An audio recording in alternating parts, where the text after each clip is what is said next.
ఒక స్వామీజీ గారు పర్యటనలో భాగంగా ఒక ఊరికి వస్తారు. అక్కడ స్టే చేసిన ఆ టైంలో అతని శిష్యులు ఒక బాగా అంత తడిచిపోయిన ఒక అతన్ని తీసుకొని వచ్చి ఆయన ముందర నిలబెడతారనమాట.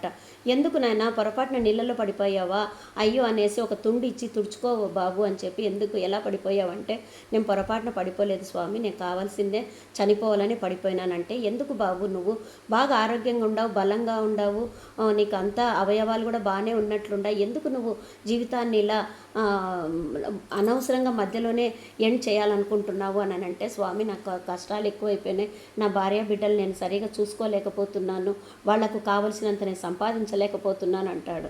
అని అంటే, పర్లేదు బాబు ముందు ఈ పండు తినేసేయి అని చెప్పి ఒక బాగా మగ్గిన సీతాఫలం పండిస్తాడనమాట. అది లక్షణంగా ఆయన అంతా బాగా ఆకలేసిందేమో ఈ బాధలో పడిపోయి ఇష్టంగా అంతా తినేసి, స్వామి థ్యాంక్ యూ, నా ఆకలి తీర్చారని సంతోషంగా చెప్తాడు. చెప్తే, ఎందుకు నాన్న ఇత్తనాలన్నీ పడేసినావు అని అడుగుతాడంటే, మరి ఎవరైనా అంతే కదా స్వామి, పండు తింటారు, అందులోని గుజ్జు తింటారు కానీ విత్తనాలు తిన్నారు కదా, అది నేను తినేటప్పుడు మధురంగా తినేటప్పుడు అవి అడ్డొస్తున్నాయి, అందుకే వాటిని తీసేసినాను అంటాడు. మరి మధురంగా ఉందని గుజ్జు తిన్నప్పుడు మధురంగా నీ జీవితంలో ఎన్నో సంఘటనలు జరిగింటాయి, ఎంతో సంతోషంగా నువ్వు అనుభవించింటావు కదా, అవన్నీ వదిలేసి ఓన్లీ నీ కష్టాలనే ఎందుకు పట్టుకున్నావు, గింజల్ని తీసేసినావు బ్యాడ్ అనివి. అలాగే అటువంటి ఆ బ్యాడ్ సిచ్యుయేషన్స్ తీసేసి నువ్వు మళ్ళీ పాజిటివ్ వైపు ఎందుకు వెళ్ళవు, రేపు నీకు వేరే ఏదైనా మంచి పని దొరకచ్చు, నువ్వు కష్టపడు, కష్టే ఫలి అన్నారు, దేవుణ్ణి నమ్ముకో నువ్వు. ఎందుకంటున్నానంటే అండి, ఈ స్టోరీ మొన్ననే విన్నానమాట.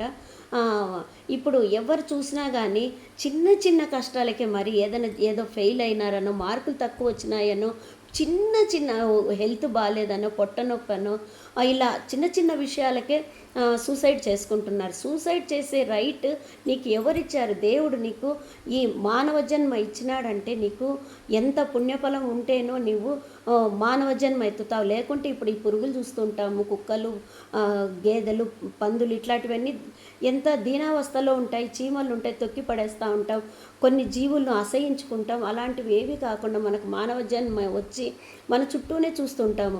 కుంటోళ్ళు, గుడ్డోళ్ళు అందరూ హ్యాపీ సరదాగా బతికేస్తుంటారు.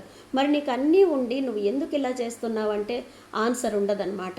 కాబట్టి కొంచెమన్నా కష్టానికి అలవాటు పడేలాగా మనము చిన్నప్పటి నుంచి వాళ్ళకు తర్ఫీదు ఇవ్వాలి.